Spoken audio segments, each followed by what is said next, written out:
Has it ever happened to you that you spent hours learning new words and phrases and in a month or even a week couldn't remember anything? Well, you're not alone. In this video, I'm going to share some tips with you how to memorize new words faster and expand your vocabulary. So grab your cup of coffee or tea and let's start. So the first advice which I'd like to give is not to cram words without any context. Don't just write lists of words and try to learn them. It's quite useless and time-consuming. Word lists often present words in isolation. They are devoid of any meaningful context. And if you memorize words in such a way, it's likely that you won't understand the nuances of word usage. I'll try to illustrate what I'm talking about. For example, we have the word influence in our list. The only thing which we know is the translation, and it's part of speech. But how can we use it in our conversation?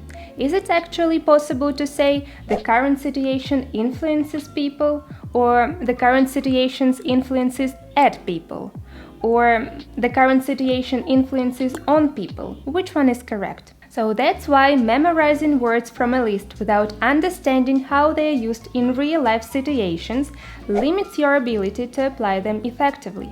So instead of writing separate words, it's more efficient to write phrases and definitions of those words. So if you want to learn the verb to influence, we should also memorize that this is a verb that is used without any preposition. However, if we have a noun and influence, and we want to use it in a phrase like to have influence, we should use the preposition on.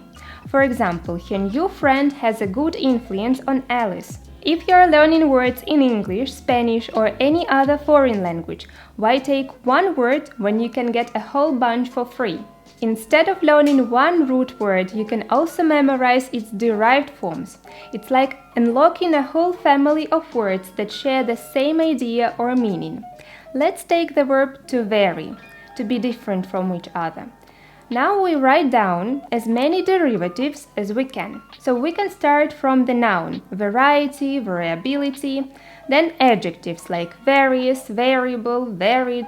The next step is to give the definitions and write the translation if you need it.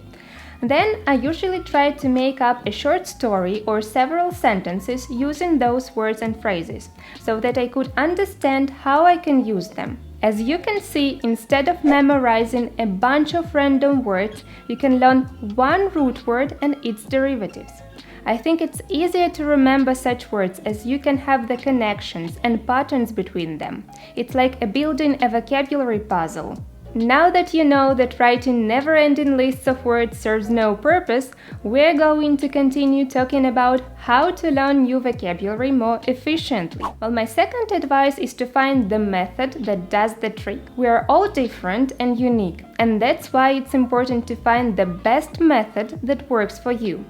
There is a theory that people can be divided into three categories: visual, auditory, and kinesthetic learners, but it has been largely debunked by researchers in the field of cognitive psychology. Well, certainly people cannot exclusively fit into one of these categories. However, I think that still for some of us it's easier to read several times new phrases and to memorize them, while for others it's more convenient to listen to the words rather than to read them. For example, I figured out that the best way for me to learn new vocabulary is to listen to the new words.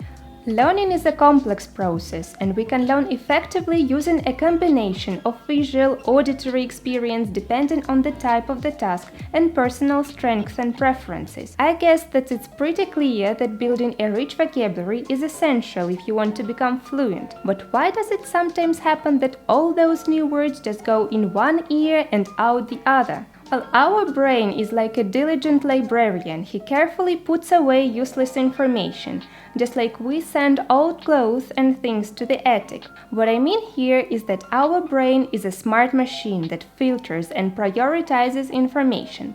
It also deletes unnecessary things. So it allows us to use cognitive resources effectively and avoid being overwhelmed by an excessive amount of information. Well, the same happens with the words which you learned, but don't revise or don't use in your conversations. Your brain thinks, why do I need them? My master hasn't used them for a month. Okay, I'll just put them away.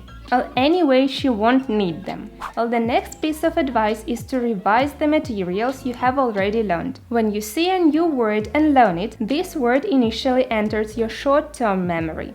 But without repetition, it can quickly be forgotten. So regular revision helps consolidate the newly learned words and phrases. In Russian, there is such a proverb, повторение – мать учения. In English, it would be like repetition is the mother of learning. So it emphasizes the idea that through repetition, knowledge becomes more firmly ingrained. So for example, it's a good idea to use flashcards, play word games, solve puzzles, or chat with language exchange partners. I really like using flashcards for word revision. It's a quick and easy process, taking less than 10 minutes. However, it's important to mention that I don't just read the words and their translations.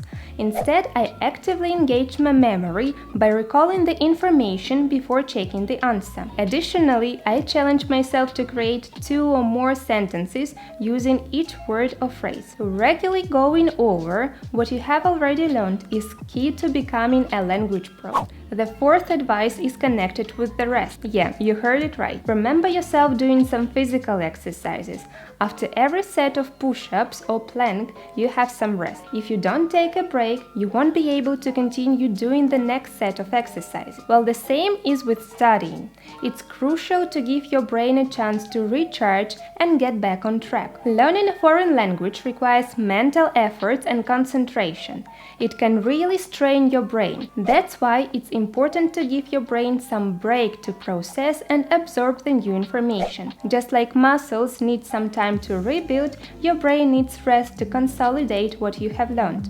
Here I want to emphasize that you should spend your break without touching your phone or any other devices. If you spend your break scrolling Instagram, your mind stays active and doesn't fully relax. But when you disconnect from the screen, you give your brain a chance to recharge. Besides constant notifications, social media scrolling can really throw you off and make it harder to stay focused. That's why it's important to take breaks without devices. It gives your brain an opportunity to unwind, so when you get back to studying, you can really concentrate without getting easily distracted. I know that it's easier said than done. I find myself constantly reaching for my phone and unlocking the screen instead of taking a rest. So before I want to take a break, I set a specific goal, a specific intention for how I want to spend this time. For example, I cook lunch or dinner, load or upload the dishwasher, make myself a cup of coffee, or simply look through the window and let my eyes and brain rest.